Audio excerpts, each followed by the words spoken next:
Hi guys! Welcome to my channel. So for today's video guys, mag-voice over na naman tayo. So itong video na to ay sobrang tagal na sa cellphone ko. So mag-iisang taon na yata to guys. So naglagay na nga ako dyan ng kawali. Of course, gumamit ako ng hot water.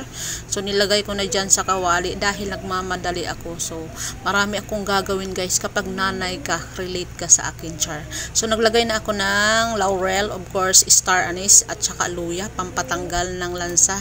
So ilalagay natin yung paa ng manok dyan at pakukuluan natin ng 30 minutes. So nasa inyo kung gaano katagal nyo pakuluan yung paa ng manok. Hindi na nga pala ako dyan naglagay ng sibuyas dahil itong mga panahon na to guys, mga panahon to ng mahal ang sibuyas. So wala tayong magagawa dahil nagtitipid tayo. So nag-add na nga ako dyan ng salt. Mas maganda kasing may salt na siya para may lasa na yung paa ng manok. After 30 minutes, so ayan na guys, ready na yung paa. So syempre huhugasan muna natin siya. So natatawa ako dito dahil may kuko pa palang natira yung aking chicken feet. Naku po, hindi ko napansin. Naku, bakit may kuko pa siya, char. So ayan, hinugasan ko na talaga siya and then nilagay ko muna yan sa ref. So after mga 15 minutes, ayan, inilabas ko na ulit sa ref. Syempre maglalagay ako ng 2 itlog dyan dahil ipiprito natin siya. So nasa inyo kung ilang itlog ang ilagay nyo guys. So 2 lang dahil mahal na din ang itlog. Nagtitipid ako ng mga panahon na to, char. Dahil sa katagalan ng video na to, no, mag-iisang taon na talaga to. Ngayon ko lang talaga na voice over dahil sobrang busy ng person. Ayan, minix-mix ko na nga siya. So nasa inyo kung i-dip ninyo sa itlog or i-mix nyo na lang siya. So nagmamadali tayo, jay! So kailangan natin yung i-mix-mix na lamang dyan. So minix-mix ko lang siya hanggang sa ako ay nakontinto. Chares, dapat makontinto tayo. So gagamit nga pala tayo ng crispy fry. So isang crispy fry lang yung ginamit ko dyan guys. So nasa inyo kung anong gagamitin nyo. Pwede kayong gumamit ng harina and then timplahan nyo na lang. So kayo na ang mag-decide dahil kung gagawin nyo yan, kayo talaga ang magdedesisyon dahil kayo naman ang kakain. Charot. Hindi ko na pala yan nilagyan ng panimpla kasi nga yung crispy fry ay malasa na. So kapag lagyan pa natin siya ng salt, so maalat na siya guys. Dahil maalat yung crispy fry, so no need na lagyan ng salt. So ayan, idinip ko lang siya sa breadcrumbs. So gumamit din ako dyan ng breadcrumbs para maging crispy talaga yung ating chicken feet.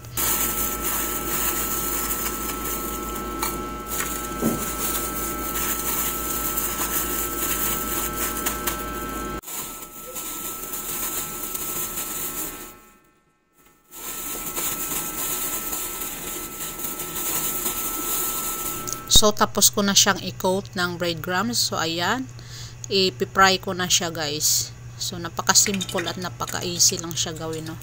So i-fried lang natin siya lahat. So wait lang natin siya until golden brown, yung masatisfied ka sa color. So ikaw mag-decide kung gaano ba ka crispy ang gusto mo. So ito ang masarap guys kapag may bisita ka. So ihanda mo yung ganitong loto, yung chicken feet.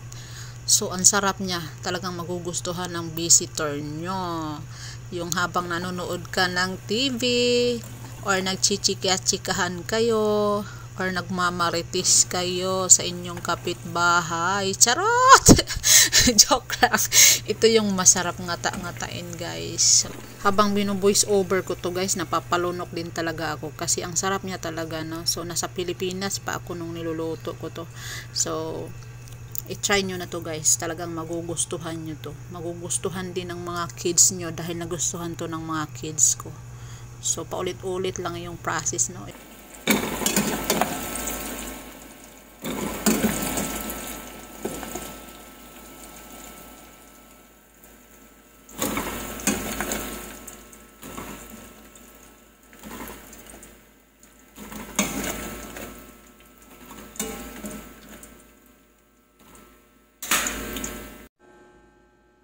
So ayan na siya, first fry. So isi-second fry muna natin siya, i-rest ko muna siya. And then ipa-fry natin siya ulit para crispy.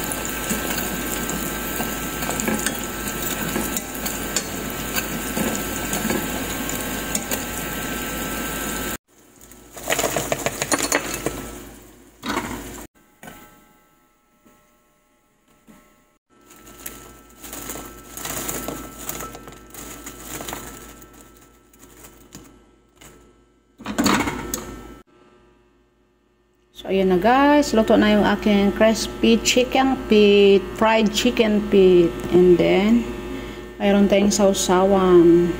Simple lang yan. Suka, kunting water, and then sugar, and then sibuyas and chili.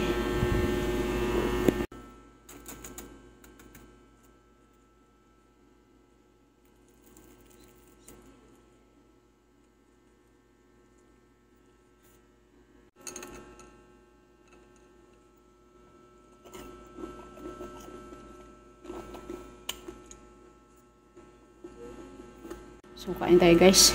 Yummy, baby? Yeah. Do you like it? Yeah, this is my favorite. Wow!